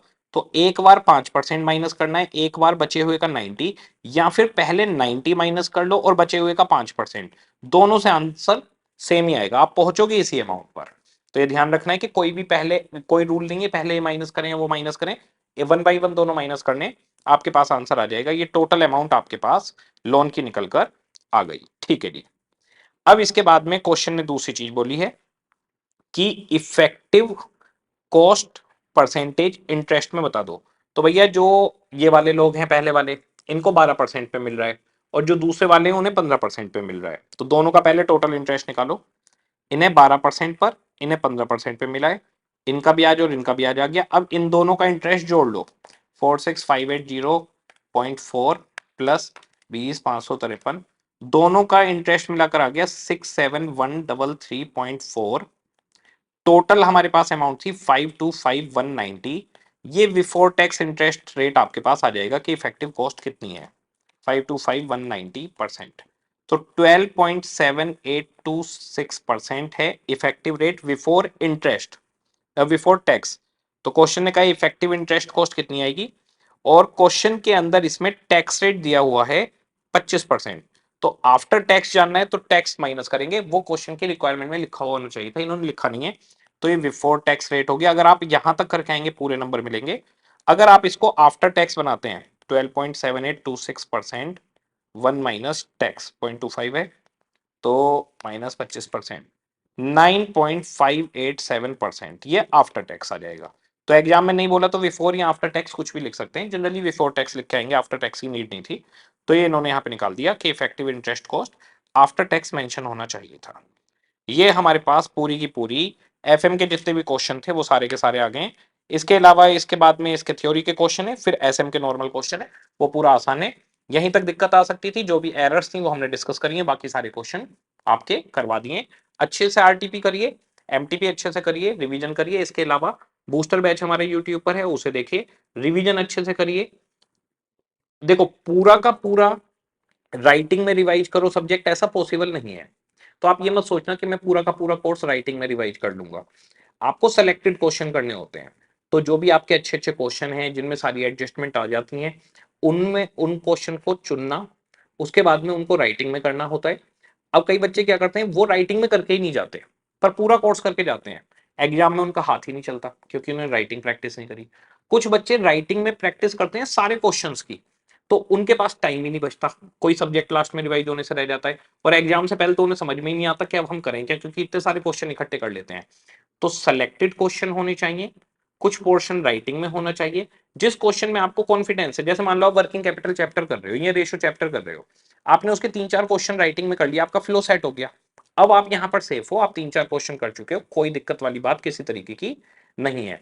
तो आपने कुछ क्वेश्चन राइटिंग में कर लिए, अब आप आगे के लिए सेफ हैं, रेशियो चैप्टर अब आपसे बन जाएगा। पर आपने एक भी क्वेश्चन राइटिंग में नहीं किया, सोचा देख लेते हैं एग्जाम में हो जाएगा, तो एग्जाम में आपसे पूरा पेपर नहीं होगा। तो स्मार्ट वर्क क्या कहता है कि जो क्वेश्चन है उनका सिलेक्शन करिए, हर चैप्टर के कुछ सिलेक्टेड क्वेश्चन राइटिंग में कर लीजिए जिससे फ्लो बन जाए, बाकी क्वेश्चंस को कैलकुलेटर पर। जितने मल्टीपल टाइम रिवीजन आप करेंगे उतना बेटर है। कई बार बच्चे पूछते हैं सर कितने रिवीजन होने चाहिए, तो बच्चों ये डिपेंड करता है, आपका एक ग्रुप है, आपके 2 ग्रुप हैं, आपने रिजल्ट के बाद पढ़ाई चालू की है, रिजल्ट से पहले चालू करिए, आप रिपीटर्स हैं, तो ये सबके लिए अलग है। आप सिर्फ ये देखिए जहां पर आपका कॉन्फिडेंस बने, बस बहुत ज्यादा समय भी नहीं देना और बहुत कम भी नहीं देना, बहुत ज्यादा भी नहीं लिखना, बहुत कम भी नहीं लिखना, बैलेंसिंग होनी चाहिए। और थ्योरी पेपर के अंदर आप एक चीज ध्यान रखिए, थ्योरी पेपर के अंदर जो भी कीवर्ड्स होते हैं, जो बुलेट पॉइंट्स होते हैं, आईसीआई उसको बहुत ध्यान देता है। तो नोटबुक में जो भी बुलेट पॉइंट कीवर्ड आपको मिलते हैं, उनको राइटिंग में जरूर अपने पास लिख के रख लीजिए और उनको रिकॉल करते रहिए। तो आप सभी लोगों के पेपर अच्छे जाएं, बहुत बढ़िया आप लोगों का रिजल्ट आए और आप जल्दी से ये फाइनल में पहुंचे, यही मेरा आप लोगों के लिए बेस्ट विशेष है। ओके जी, सभी को टाटा बाय बाय।